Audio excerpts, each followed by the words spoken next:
ஆசாரிப்பள்ளம் அடுத்த தோப்பூர் ஜங்ஷனிலிருந்து சுமார் 50 மீட்டர் தொலைவில்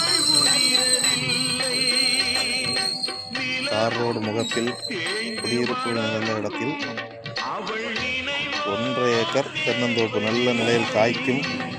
நல்ல காய்க்கும் நிலையில் உள்ள தென்னை மரத்தோப்பு விற்பனைக்கு உள்ளது.